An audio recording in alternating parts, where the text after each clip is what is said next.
अल्लाह की बड़ी मेहरबानी है, अल्लाह का बड़ा एहसान है। मेरे माँ बाप की वालदा तो पिछले साल अल्लाह के वहाँ चली गई। उनकी वहाँ से भी दुआएं थी और वालिद ख़ास तौर पे दुआएं थी।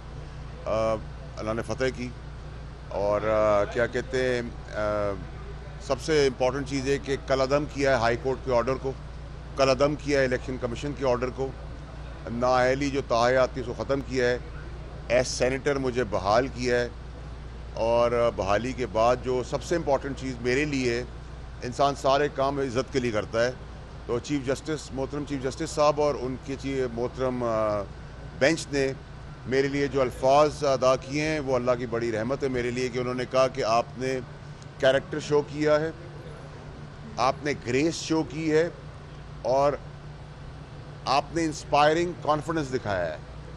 तो अगर सुप्रीम कोर्ट के हाईएस्ट पेडिस्टल से ऑनरेबल चीफ जस्टिस और उनके पैनल से ये बात आती है तो ये मेरे लिए बहुत ही ज़बरदस्त चीज़ है, मेरे लिए अचीवमेंट है ज़िंदगी के अंदर। और आउट ऑफ ग्रेस, क्योंकि मैंने एक गलती कि एरर, लीगल एरर था और पूरा मुझे इंसाफ मिला और ग्रेसफुली मैं इसको रिज़ाइन करूँगा। और ये सीट वैसे भी अल्लाह ताला ने इमरान खान साहब को वसीला बनाया था, तो ये उन्हीं की सीट थी, तो मैंने वैसे भी रिज़ाइन करना था और अपनी रेस शो करने के लिए भी वो करना था रिज़ाइन। मैं कल इलेक्शन हो, 6 महीने बाद हो या अगले घंटे हो, मैं उसके लिए अहल हूँ। और जिस दिन तक मेरा रेजिग्नेशन नहीं जाता उस दिन तक मैं सेनेटर हूँ। तो मेरे पर्क्स एंड प्रिविलेज भी वहाँ रहते हैं जो मेरे लिए इतने रेलेवेंट नहीं है। और जो सीट मेरे मुकाबले में जीते थे पीपल्स पार्टी के, उनकी सीट भी आज के दिन वो सेनेटर नहीं है, मैं हूँ। बाकी आपका कुछ सवाल है तो बताइए।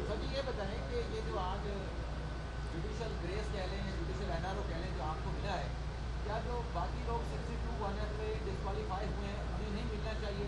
और दूसरा इसके साथ कल जो बड़ी तैनाती हुई है, बड़ी तैनाती के बाद जो इमरान खान साहब ने डबल यूजन दिया है कि पहले तो कह रहे थे कि ये मेरिट पे तैनाती नहीं कर सकते, तो अख्तियार नहीं होना चाहिए, ये डिस्क्वालीफाई हैं, ये अहल नहीं रखते, तो उसके बाद खान साहब ने जो इस तैनाती के ऊपर जो एक मौके किया और ये सभी साइन होगी, उसको क्या कहते हैं? सबसे पहले तो ये कि मैं आपको बहुत ही तगड़ा रिपोर्टर मानूंगा अगर ये जुडिशल एनआरओ की बात आप चीफ जस्टिस के सामने जाके कहें तो मज़ा भी आए। वी लॉ की तो कोई अहमियत नहीं है ना, आप ये बात चीफ जस्टिस के सामने जाके कहें तो फिर वही आपको जवाब देंगे इसका। चलें, नहीं वो तो आप लोग डबल मीनिंग ना करें ना, फिर आप कहें कि एनआरओ दिया है। दूसरी चीज़ ये कि देखें, मेरे केस में मैं सुप्रीम कोर्ट के ऑर्डर को मनोमन मानता हूँ, उसकी इज्जत करता हूँ, लेकिन पैरेलल जो पिछली मिसालें हैं उसमें एनआरओ नहीं, उसमें तो रीइंस्टेट भी किया गया है, जिसमें सीएम सिंध हैं आज के, सादिया अब्बासी का केस है, मरून रहमान मलिक साहब का केस है। लेकिन अल्लाह ताला ने फ़तह दी, मैं उस पर कोई डिबेट नहीं करूँगा, मैं मुतमईन हूँ। आप लिए 3 लफ्ज़ बड़े इंपॉर्टेंट हैं मेरे आपके लिए। हम सब इज़्ज़त के लिए सुबह निकलते हैं, शाम को घर जाते हैं।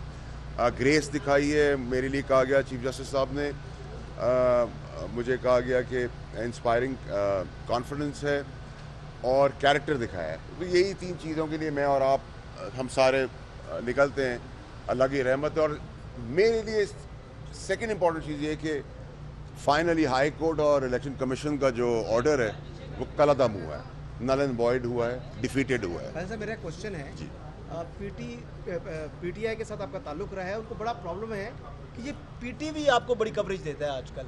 वैसे आज भी आपको कवरेज दे रहा है, वैसे मैं भूल जाता हूँ, अब मैं ये पीटीवी का खुद ही पूछ लिया करूँगा कि आया है नहीं आया है, बाकी तो आप दोस्तों को बुलाता था। मेरा ताल्लुक इमरान खान साहब के साथ था, इमरान खान साहब का है और रहेगा, प्यार और एहतराम का रिश्ता। पीटीआई उनकी पार्टी थी तो मैं उसमें था। तो पीटीवी कैसे आ गया?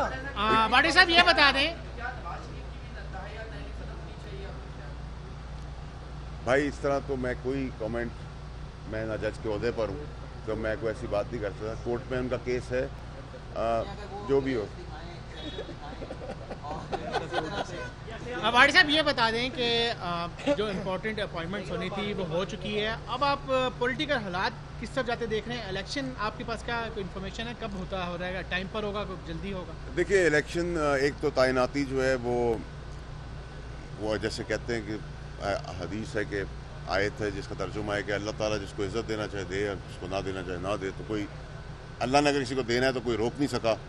अल्लाह ने देना था, दोनों काबिल अफसर, हाफिज़ कुरान, ईमानदार और सारी लिस्ट में काबिल इज़्ज़त लोग थे। लेकिन इंसानों ने बहुत ताकत लगाई, लेकिन अल्लाह ने देना था तो अल्लाह ने दिया। और पाकिस्तान की खुश नसीबी है कि हमें ऐसे सिपहसालार मिलते रहे हैं और मिलेंगे आगे भी। दूसरी बात यह कि जहाँ तक आप इलेक्शन मांगना, अर्ली इलेक्शन मांगना हमारा आइनी हक, इमरान खान साहब का आइनी हक है। इलेक्शन टाइम पे होना वो भी आइनी चीज़ है। तो ये तो अभी खेल चलता रहेगा।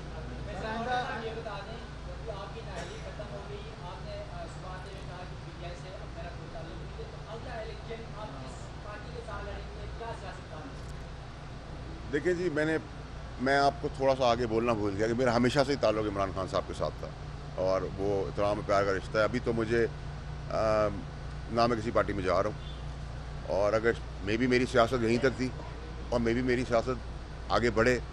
अभी तो फिर कबल इस वक्त होगा मेरे लिए ये बड़ी क्लैरिटी मेरे अंदर कि मैं किसी पार्टी में नहीं जा रहा। अगर करनी भी होगी तो शायद ऐसे ही कर लेंगे।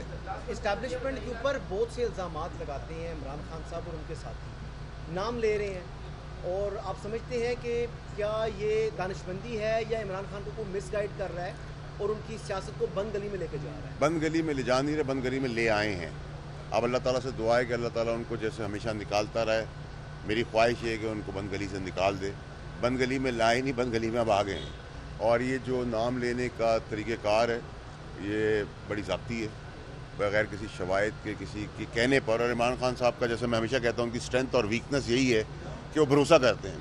तो जो अगर मैं जाके उनको कहूँगा कि आपने ही किया है, अब्दुल गफूर ने ही काम कर दिया है, वो उसको बिलीव कर लेंगे, कह देंगे अब्दुल गफूर ने किया है। तो मैं उसको उनको भी कसूरवार नहीं ठहराता, लेकिन मेरे ख्याल से इतने बड़े स्टैचर के लीडर के लिए मुनासिब है कि वो चीज़ें वेरीफाई करके करें। कल खान साहब के जलसे में जा रहे हैं, स्टेज पे बैठेंगे। सर खान साहब आधी रात को आवाज़ देंगे, हम हाजिर हैं। जलसा हम टीवी पे देखेंगे, खुशगवार माहौल में कॉफ़ी के साथ।